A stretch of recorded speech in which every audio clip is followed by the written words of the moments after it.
Welcome to NexTalks. I'm Nex, and this is where I talk. Today we're talking about something I've experienced throughout my life, although to a much lesser degree since I've moved to Florida, thank goodness, and that is seasonal affectiveness disorder, also known as SAD.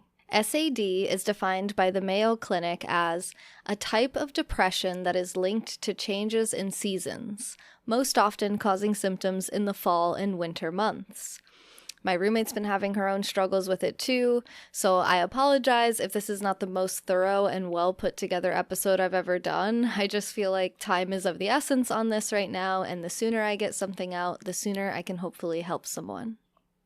Lack of warmth and sunshine is the primary reason I moved away from the Northeast where I was born and raised and came just about as far south as I possibly could without leaving the country to Florida, literally known as the Sunshine State.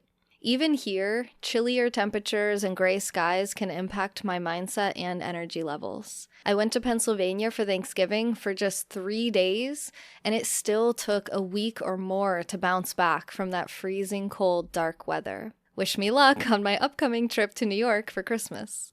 If you're someone who struggles with seasonal affectiveness disorder, or SAD too, I first want to remind you that you are not alone. Alongside us, roughly 10 million Americans are affected, according to Boston University, with Florida having the lowest rate, less than 2%, and Alaska having the highest, nearly 10% of their population, at least when they last checked in 2014. Interestingly, women are 4 times more likely to suffer from SAD than men. According to the World Health Organization, over 300 million people globally suffer from depression, so I'm hoping this episode will be supportive to people with more generalized depression too. Let's dive into some of the most common symptoms of SAD and depression. Feeling a lack of motivation is something that all people struggle with at some time or another, but those with depression and SAD even more so. So what can we do when we're feeling unmotivated? First and foremost, take some time to think about what you even want to do. Then, ask yourself why you want to do it.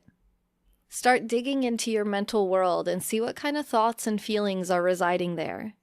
Journaling and meditating can be really helpful for this process, because finding the reasons underlying what we do can help us to find a deeper meaning, the type of meaning and purpose that is capable of shifting our energy towards doing something, anything, that supports that purpose.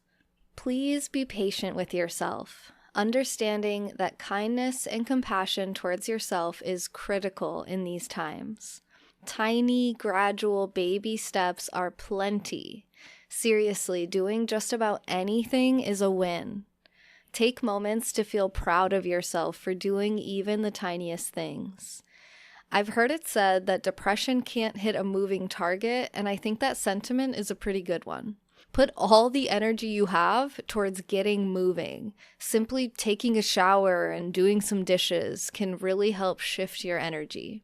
I like to focus on self-care activities that help me to feel calm and relaxed, like face masks and little spa, pampering type activities, preferably after doing some like tidying or cleaning around my space, which also helps to shift up the energy. In witchcraft, sweeping is seen as an act of sweeping out old, stale, stagnant energies to clear space for fresh, new energy. Maybe witches and their brooms are onto something. Visualize this happening with all of your tidying and cleaning activities. Scrub and sweep away the dark old energies that no longer serve you, using the movement and activity both to keep your environment as clean and supportive as possible, but also in hopes to release some endorphins or dopamine from the physical movements, which can seriously aid in motivation.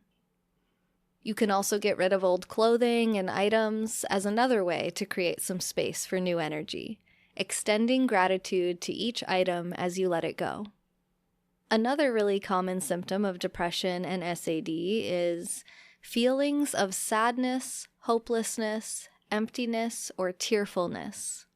Now, I've been preaching the good word of positive psychology for nearly a decade now, and I'm not going to be stopping here. I think Barbara Fredrickson's positivity toolkit is a really fun, powerful way to combat these kinds of feelings. You take each of the 10 forms of positivity. Feel free to pause this and write these down somewhere.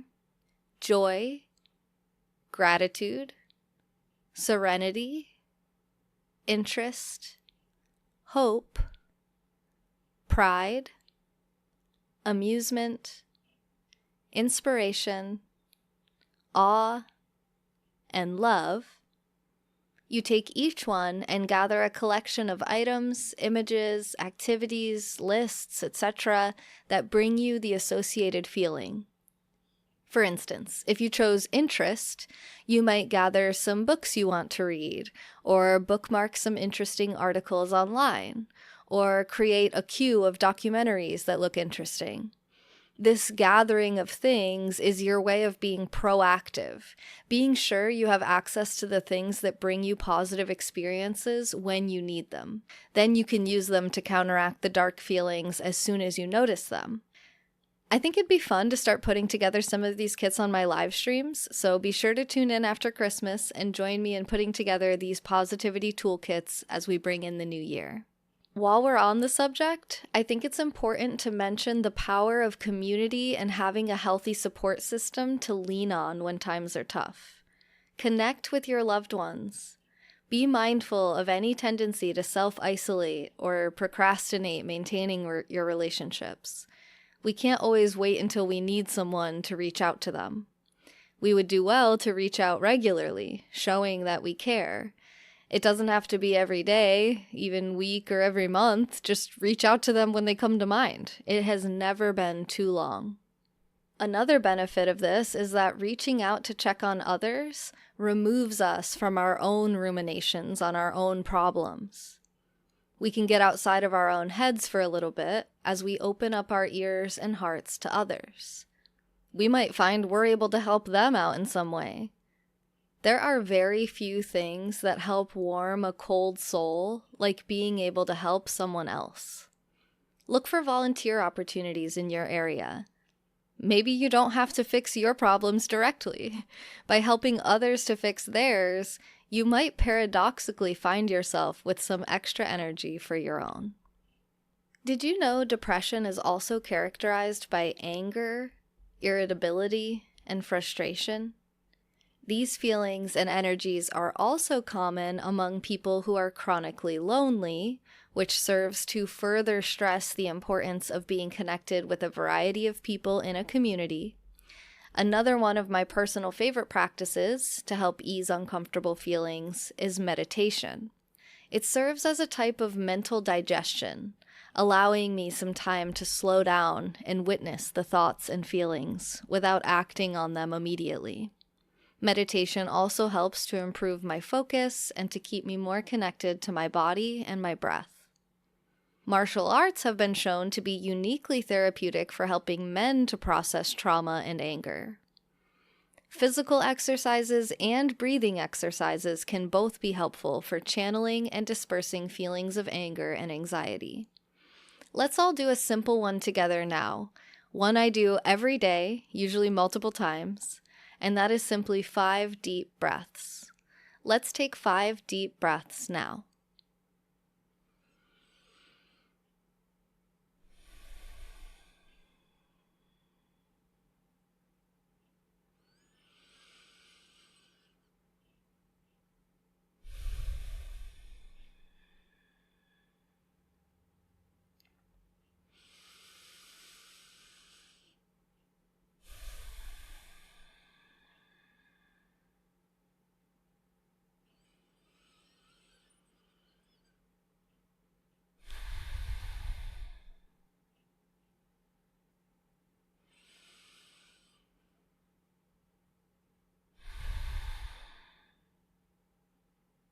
Well done.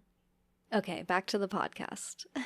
Depression and SAD can impact your ability to get a restful night's sleep. You might feel extra sleepy, which I think is actually somewhat normal in the colder weather as you burn more calories when you're trying to keep your body warm. And plenty of animals have hibernation type patterns based around seasons and temperatures. You might be sleepy to the excess though, sleeping away most of your free time. Or you might be experiencing insomnia and trouble around getting enough sleep. Good sleep is so important to your health, notably your brain health. You probably need to start moving some things around in your schedule and routine to make room for good sleep hygiene practices. Start your bedtime routine an hour or so before you plan to be asleep. No screens during this time. Start going to bed and getting up at the same time every day. Aim to be in bed early most nights, so you have plenty of time to stretch, get comfy, and drift off. Be sure, too, that you're getting enough physical movement throughout the day to burn off enough energy that you feel nice and tired when you get into bed at night. There are a ton of different things to help aid with sleep, and I feel like it's beyond the scope of this episode, so I encourage you to continue your own exploration on the subject, and I'll make a note to do a whole episode around it at some point. The moral of the story is, getting good sleep is really important. Start tonight. Helpful for many reasons, I strongly encourage you to meet regularly with a therapist, even if you schedule appointments with them on an as-needed basis. I recently started back up with my therapist, and it's reminding me how helpful it can be. It's okay, too, if you don't love the first therapist you try. You're allowed to shop around. Find someone that helps you in the way that you're looking for. Therapists can specialize in specific challenges or diagnoses, or be more of a generalist. You could meet with them weekly, bi-weekly, monthly, or even more rarely. Ask them for some guidance on how often they think will benefit you the most for your goals. As an example, my current therapist is helping me with my weed addiction right now, but she previously was a couples therapist for me and my ex. So don't be afraid to ask for help with a variety of different challenges you have. If they can't help you, they probably know someone who can. They can help with all the symptoms we've gone over already, the one we're about to cover, and beyond. If you need any help finding one, just ask for help. The last symptom I want to cover today is appetite. Seasonal affectiveness disorder and depression can impact your appetite, making it harder to resist poor eating choices like over or under eating.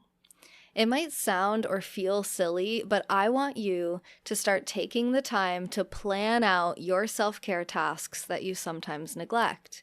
Put your sleep time in your schedule. Put all of your meals in there.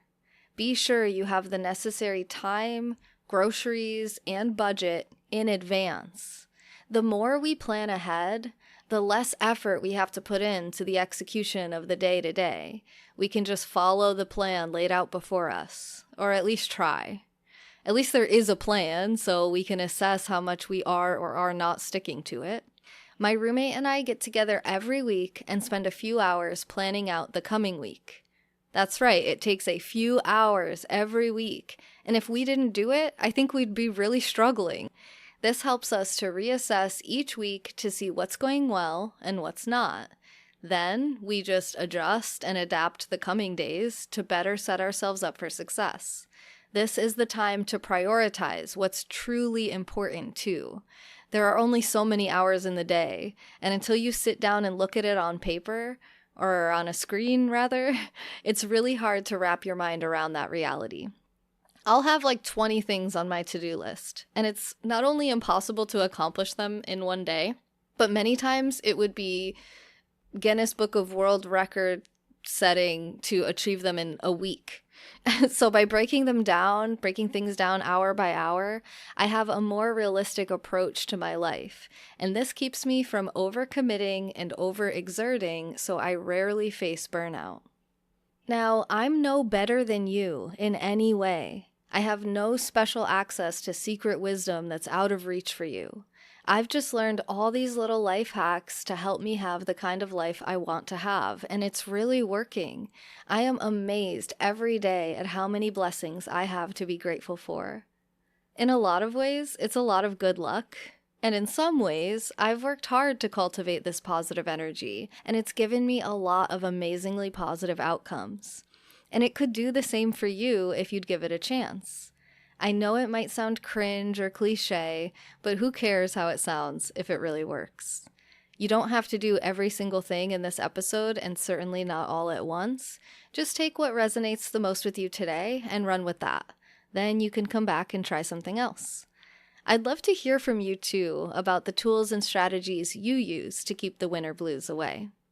Thank you so much for listening to this episode of NexTalks. I'm Nex. I talked. I hope you liked it.